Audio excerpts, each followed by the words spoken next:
beraktivitas meskipun dalam menjalankan PPKM level 4 kali ini. Di podcast kali ini, saya akan membahas banyak hal seputar kebencanaan dan hoax yang ada di masyarakat terkait COVID-19.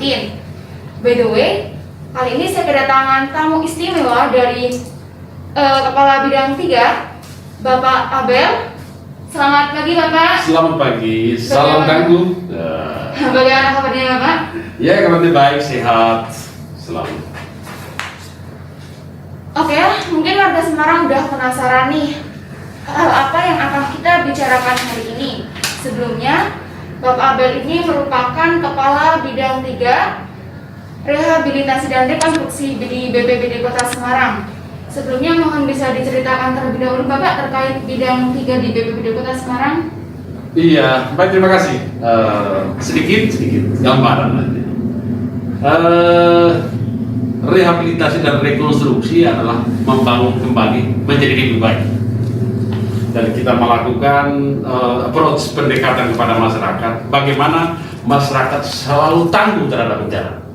Itu intinya. Iya Pak, jadi mengusahakan agar masyarakat selalu tangguh dalam menghadapi apapun bencana itu. Betul. Oh ya Pak, saat ini kan Indonesia dan seluruh dunia itu sedang mengalami pandemi COVID-19. Ya. Kota Semarang sendiri itu setiap harinya mengalami fluktuasi kenaikan COVID-19 dan Kota Semarang sampai saat ini masih dikategorikan sebagai kota zona merah COVID-19 dari saat awal pandemi COVID-19 hingga saat ini. Bagaimana tanggapan Bapak terkait hal tersebut, Pak? Iya, jadi begini, gambaran bahwa menurut WHO termasuk juga di breakdown tugasnya, tapi menangani kepala daerah ke Kota Semarang bahwa langkah-langkah untuk mencegah dan mengantisipasi agar tidak tervirus kepada warga Kota Semarang atau masyarakat Kota Semarang baik di 16 kecamatan dan 177 kelurahan ini sangat dibutuhkan satu perhatian khusus pemerintah.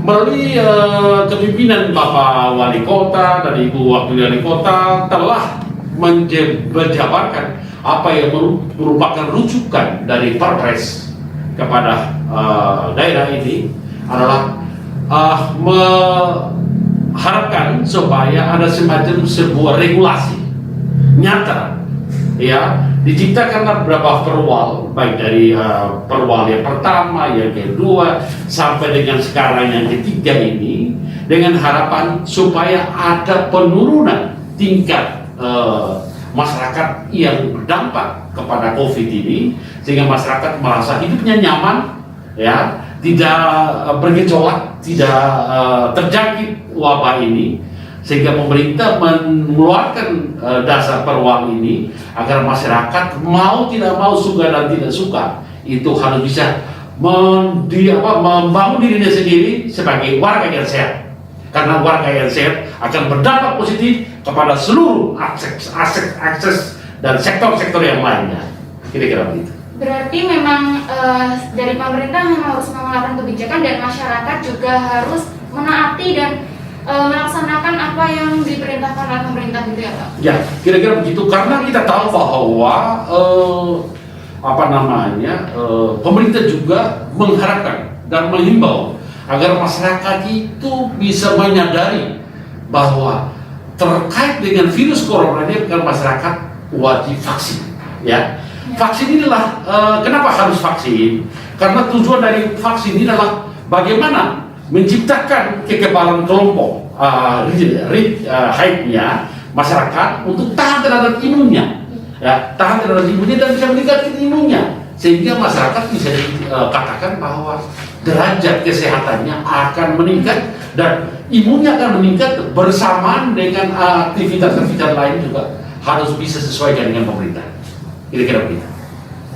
Dalam kasus COVID-19 sendiri ini Pak, seperti yang kita lihat itu jumlah kematian lebih besar dari kesembuhan. Untuk pemulasaran jenazah COVID-19 sendiri itu bagaimana Pak? Apakah ada syarat-syarat tertentu atau gimana? Jadi begini, terkait dengan pemulasaran jenazah, kebetulan di PBD ini kami ada tim ada tim. Tim ini dibentuk oleh BPBD, oleh BPBD, dikelompokkan dan mengikut sertakan di dalam pelatihan. Saya berikan contoh. Di Rumah Sakit Karyadi ada rujukan yang mengatakan bahwa akan memberikan pelatihan gratis kepada kelompok-kelompok mana yang sudah dibentuk diwadahi oleh sebuah institusi dan ditugaskan untuk ikut pelatihan pengurasan jenazah agar seluruh warga Kota Semarang ini tidak hanya berharap pada DKK saja, hanya tidak berharap pada rumah sakit saja, tetapi secara mandiri mereka tahu apa yang harus dilakukan oleh masyarakat, apa yang harus dilakukan oleh teman-teman sebagai relawan ini untuk bisa mendekatkan diri bahwa membangun kebersamaan lebih bagus daripada kita bekerja sendiri-sendiri, karena ekivalensi daripada bekerja sendiri tidak akan membawa manfaat. Sehingga diharapkan sekali bahwa dengan munculnya pelatihan-pelatihan relawan yang didorong untuk mengikuti pelatihan ini, maka akan terjawab ketika sebuah wilayah, ketika sebuah kelurahan, manakala ada pada saat yang bersamaan ada meninggal 2-3 orang, kan serba bingung. Tapi bagaimana kelompok yang sudah dilatih ini bisa melakukan aktivitasnya untuk pemulasaran jenazah sampai dengan hasil akhirnya dan dimakamkan sesuai dengan protokol kesehatan, maka ini akan terjawab persoalan masyarakat bahwa dari hulu sampai hilir pemerintah pun kawal, mengikuti, dan masyarakat diajak untuk bisa mandiri dan mau mendengarkan apa yang disampaikan oleh pemerintah. Dalam pembentukan tim pemulasaran jenazah COVID-19 sendiri ini, apakah ada syarat khusus dalam rekrutmen anggota atau ada seleksi khusus, dan apa saja tugas dari tim pemulasaran ini, dan apakah mereka hanya cukup mengurusi jenazah dari mulai memandikan dan sebagainya dan hanya menggali kubur serta menguburkan jenazah begitu Pak, atau ada tugas lainnya? Jadi begini, kalau saya urutkan ada SOP-nya, ada standar operasional pelayanan. Leading sektornya adalah rumah sakit. Nah, sedangkan para relawan yang dibentuk oleh institusi itu diberangkat ke sana dan mereka sudah tahu apa yang harus dilakukan mereka, dibagi tugas. Nah, di sana itu sudah ada tim medis yang sudah bisa mengarahkan dan sudah ada kompetensi daripada staf-staf yang membidangi untuk melakukan pemulasaran jenazah ini sudah disiapkan, dan mereka itu dilatih pada saat sebelum itu siapa berbuat apa sudah ada, SOP-nya sudah ada. Jadi mungkin dari pertama dari bagaimana mengenalkan jenazah ini, nanti akan diarahkan kemana, apa yang harus dilakukan oleh yang bersangkutan, tugasnya apa, misalnya memandikan berapa orang yang memandikan, berapa lama harus dimandikan, dan bagaimana mencoba untuk menggunakan kembali pakaiannya, dan bagaimana untuk menjaga jaraknya, dan bagaimana untuk standar operasional pelayanan pada saat di kuburan, dan kira-kira supaya bisa mengantisipasi jangan sampai ada keluarga atau ada orang lain yang mendekatkan diri kepada pemakaman jenazah ini. Ini barangkali tahap-tahapan yang dilalui. Secara teknisnya teman-teman relawan yang sudah dilatih ini, mereka sudah tahu apa yang harus mereka lakukan, dan ini melekat kepada institusi yang sebagai pengayuh. Rumah sakit mana yang membutuhkan, rumah sakit mana yang membutuhkan, warga mana yang membutuhkan, dan tim yang sudah dibentuk ini disiapkan. Kira-kira begitu. Iya Pak, jadi memang dari hal sekecil pun juga diperhatikan ya Pak untuk pemulasaran jenazah ini. Lantas Pak, masih tentang pemulasaran jenazah COVID-19, itu di masyarakat beredar mengenai pungutan liar pemulasaran jenazah COVID-19. Apakah itu sekedar hoax atau memang benar adanya Pak? Nah, ini begini, supaya tidak menyebarkan informasi yang tidak betul. Bukan karena pemerintah ini ingin mencari pembenaran, bukan. Tetapi secara de facto dan setelah kami mengalami, setelah masuk sampai kepada pemulasaran jenazah, pada saat yang bersamaan misalnya di suatu wilayah dibutuhkan relawan yang begitu banyak, dan relawan yang diikuti di dalam edukasi ini keterbatasan, maka betul-betul akan dibagi tugas. Tetapi informasi tentang pungutan liar atau dan sebagainya, terus terang saja saya bisa mengatakan di sini bahwa belum pernah ada hal-hal semacam itu. Barangkali ini hanya berita hoax aja, dan berita-berita seperti ini jangan sampai dimanipulasi oleh orang-orang yang tidak punya kepentingan, dan begitu penyebaran luas informasi dan ditelan mentah-mentah oleh masyarakat. Jangan sampai ini terjadi, karena terus terang saja pemerintah bekerja untuk masyarakat, dan masyarakat pun adalah yang diayomi oleh pemerintah, dan masyarakat dengan pemerintah adalah satu kesatuan yang tidak bisa dipisahkan.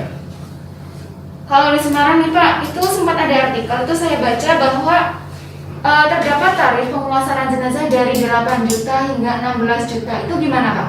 Oh, sama sekali itu yang saya mengatakan bahwa itu adalah hoax murni. Karena selama ini maaf ya, saya sendiri itu bukan setiap hari turun ke lapangan untuk melakukan itu. Tetapi ada beberapa titik yang kami datangi, kami hadir bersama dengan aparat yang ada di bawah itu adalah pemangku wilayah, camat, lurah, babinsa, babin kaptimas. Teman-teman ini adalah betul-betul bekerja keras, dan mereka tuh bekerja dengan hati yang tulus, tanpa dibayar pun, tanpa ada sebuah pemandangan, karena mereka tahu bahwa mereka adalah pemangku wilayah, aparat pelaksana, pasti tanggal 1 itu dibayar dengan gaji negara. Dan hal-hal yang semacam itu jangan sampai ada diterjemahkan sesuatu yang keliru, karena berita-berita semacam ini menjadikan polemik ya kepada masyarakat. Masyarakat ini sudah susah, karena dibawa susah lagi, kira-kira begitu. Ini menjadi sebuah semacam gaduhan ya, di mana ini akan memberikan informasi yang salah kepada masyarakat, dan orang-orang semacam ini bisa informasi semacam itu jangan sampai terus dimobilisasi, pelintir, sehingga informasi-informasi yang dari pemerintah ini tidak direspons positif oleh masyarakat. Ini jangan sampai terjadi. Jadi memang dari masyarakat sendiri juga harus selektif dalam membaca berita dan memahami berita yang ada gitu ya Pak ya? Iya, betul. Ini Pak, untuk penderita COVID-19 yang meninggal di rumah sakit itu kan dalam pembelian gratis, mungkin hanya untuk peti dan perlengkapan lainnya. Nah, untuk tim relawan COVID-19 yang pemulasaran jenazah itu cukup mengakses di relawan COVID-19. Apakah hal ini juga berlaku untuk mereka yang menjalani isolasi mandiri, dalam artian mereka meninggal ketika menjalani isolasi mandiri, dan untuk relawan itu apakah berbayar? Karena saya sempat baca itu juga memang kalau mereka meninggal di rumah itu untuk relawan ada biayanya, itu di angka 3 juta karena tidak tercatat di rumah sakit. Itu gimana Pak? Nah, jadi begini, ini berita-berita semacam perlu kita luruskan. Jadi saya mengatakan bahwa teman-teman relawan ini apabila diberikan tugas dan tanggung jawab memberi support di rumah sakit yang membutuhkan tenaga dan tanggung jawab mereka, bahwa informasi ini tidak betul, ya tidak betul.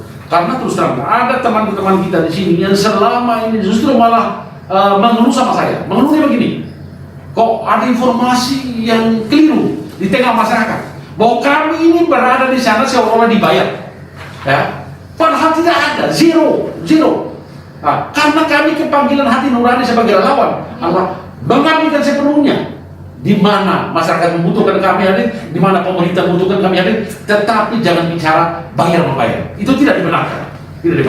Karena berita-berita semacam ini nanti kalau berkembang, maka ini akan menjadi sebuah berita hoax, dan ini menjadikan daerah Kota Semarang yang sudah dibangun, diperkuat dengan kepemimpinan ya Bapak Hendy dan Bu Gita ini nanti akan semakin membuyar. Karena terus terang aja, setahu saya ini kepemimpinan wali kota dan wakil wali kota ini adalah orang-orang yang betul-betul hidup merayat, betul-betul ingin membangun derajat masyarakat, ingin supaya semua masyarakat itu tidak ada masyarakat yang dikatakan masyarakat emas, anak perak, anak perunggu, tidak, semua sama, didudukan semua sama. Maka apabila ada hal semacam ini, biasanya Pak Wali Kota itu sudah tercium lebih dulu, dan akan memanggil siapa pimpinan instansi itu, siapa yang memberikan akomodasi seperti itu, apakah informasi benar atau salah, pasti sudah ada tindakan sebelumnya. Dan sampai dengan saat itu, saat penanganan COVID di Kota Semarang ini belum pernah ada manipulasi data semacam itu. Terima kasih. Nih, buat warga Semarang itu tetap koreksi dan cross check lagi berita yang beredar ya, karena ini sudah dijelaskan oleh Bapak Abel bahwa untuk relawan COVID dalam pemasaran jenazah COVID-19 itu tidak ada pemungutan biaya, dalam artian gratis, dan ini merupakan tugas relawan dalam semestinya sebagaimana mereka dibentuk dalam tim pemulasaran jenazah COVID-19. Lantas nih Kak, tanggapan dan sikap apa yang harus diambil untuk menghindari hoax seperti itu? Apa yang perlu dilakukan supaya ketika ada oknum yang tidak bertanggung jawab melakukan hal tersebut? Jadi begini, dari formula ini khususnya kepada kasus-kasus yang dialami di Kota Semarang ini, saya hanya berpesan atau ada semacam catatan kecil saya, footnote saya bahwa kondisinya sudah bagus ya. Semarang ini sudah menciptakan iklim yang kondusif. Terkait dengan apa saja? Sebelum ada COVID ini ada bencana di mana saja. Bencana baik bencana alam, non alam, bencana sosial. Dan ini sudah dicermati betul-betul bahwa siapa berbuat apa. Ini sudah ada. Ya. Dan di dalam filosofi kebencanaan juga ada 4 metrik yang harus kita pegang sebagai acuan. Contoh saja. Terlepas dari bencana COVID ini ada bagaimana menjauhkan masyarakat dari bencana, bagaimana menjauhkan bencana dari masyarakat, bagaimana hidup berdampingan bersama bencana, bagaimana mengedepankan kearifan lokal. Terkait dengan COVID ini saya berpikir sederhana saja, pesan saya, jangan sampai masyarakat hanya mengolah mentah-mentah atau menerima mentah-mentah apa yang sesungguhnya merupakan hal yang tidak benar, hoax. Karena terus terang, apabila terjadi di wilayah ada hoax, biasanya sudah ada laporan yang sudah, dan laporan sudah ke atas pasti sudah ada tindakan nyata oleh kebijakan pimpinan di daerah ini. Maka yang pertama, yang kedua, sadarlah masyarakat kita bahwa apa yang dianjurkan oleh pemerintah dalam hal ini adalah bagaimana kita harus memperhatikan prokes dalam hal adalah nyata-nyata bahwa si corona ini masih ada di Indonesia, belum beredar di Indonesia. Kota Semarang masyarakatnya harus taat kepada apa anjuran pemerintah, dan kita harus juga ikuti apa yang dianjurkan pemerintah, apa yang direkomendasikan oleh pemerintah bahwa PPKM ya PPKM ini terus bahwa ada belum ada upaya pemerintah untuk memberikan satu kelonggaran ya kepada warganya, bahwa ketaatan kita ini harus menuju kepada aturan-aturan yang sudah ada. Oleh karena itu di dalam hal PPKM ini masyarakat harus sadar bahwa kenapa ini masih terus diperpanjang. Ini sebenarnya satu artikulasi bahwa menyadarkan masyarakat agar masyarakat tahu bahwa sesungguhnya kita semua harus sehat. Kita semua harus dalam kondisi sehat. Tidak boleh menganggap sesuatu yang enteng, yang ringan. Karena terus terang, kehidupan yang harmonis adalah diciptakan oleh manusia itu sendiri. Bagaimana manusia mengorangkan orang lain, dan manusia bisa memberikan dampak positif pada dirinya sendiri dan menghargai siapa yang menjadi tanggung jawab kepada daerah ini. Adalah pemerintah. Ya, sebagai perpanjangan tangan masyarakat, dan pemerintah telah berbuat maksimal untuk masyarakat sehingga masyarakat bisa mengatakan bahwa pemerintah dan masyarakat termasuk dunia usaha itu tidak bisa lepaskan sama lain. Maka di dalam BPD ini ada segitiga biru yang saya gambarkan. Segitiga biru ini, ya, segitiga ada bencana itu, ada pemerintah, ada dunia usaha, ada masyarakat. Nah, mereka tiga ini harus ada kolaborasi, tidak bisa lepas satu sama lain, karena saling membutuhkan. Karena evaluasi paling bawah adalah masyarakat. Masyarakat ini didorong untuk bagaimana satu sama lain itu bisa berikan kesepahaman. Pentingnya, misalnya sekarang kita katakan COVID ini kenapa harus ada di Indonesia? Kalau ada terus bagaimana? Langkah kita ke depan seperti itu. Pemerintah sudah menuju satu aturan. Aturan harus kita perhatikan atau kita ikuti. Langkah-langkah yang harus kita ikuti. Maka singkat cerita bahwa mari kita membangun diri kita untuk tetap sehat, melanjutkan karya-karya kita, ya, pengabdian kita sesuai dengan starta-starta kita. Maka Kota Semarang jangan sampai hanya dikenal slogan, kota yang tangguh, tapi buktikan bahwa ketangguhan kita berasal dari kita, oleh kita, dan untuk kita. Saya kira itu mungkin adalah pesan saya terakhir. Mudah-mudahan kita semua selamat, ya, sukses, sehingga COVID ini segera beranjak dari Kota Semarang, beranjak dari Nusantara ini, sehingga akses semua kehidupan untuk normal kembali, sehingga kontribusi pembangunan tetap kita berlanjutkan untuk tahun-tahun yang akan datang sesuai dengan rencana pembangunan jangka menengah daerah, jangka panjang, sampai dengan kota Semarang ini menjadi kota yang betul-betul tangguh. Amin. Salam tangguh. Terima kasih. Nah, ini warga Semarang nih, tadi Bapak Abel sudah menjelaskan banyak hal terkait hoax dan kebencanaan yang ada di masyarakat, terutama COVID-19. Ini seperti yang tadi Bapak Abel katakan, bahwa kita sebagai masyarakat harus selektif dalam mengambil berita yang ada, dan kita harus selalu menjaga prokes atau protokol kesehatan. Seperti saat ini kita menerapkan 6M, bukan lagi 5M ya, sudah 6M. Dan tadi juga ada alasan kenapa PPKM juga diperpanjang, mungkin ya karena pemerintah tentu sudah mengatur semuanya yang terbaik untuk masyarakat, tinggal masyarakat menjalankan apa yang sudah diperintahkan. Hal ini dilakukan salah satunya adalah untuk menjaga keselamatan kita semua. Baik Bapak, tak terasa perbincangan kita sudah cukup lumayan lama Bapak. Terima kasih. Jadi mungkin informasi yang kita dapatkan hari ini, saya dan tentu masyarakat warga Semarang itu sudah lumayan banyak sekali, dan untuk hoax yang ada itu sudah terluruskan terkait pemulasaran jenazah COVID-19 Bapak. Untuk warga Semarang, sekali lagi selektiflah dalam baca berita, dan jangan lupa ikuti terus Belangan Podcast supaya tidak ketinggalan informasi menarik lainnya. Saya undur diri dan pamit. Terima kasih. Dah. Terima kasih Bapak.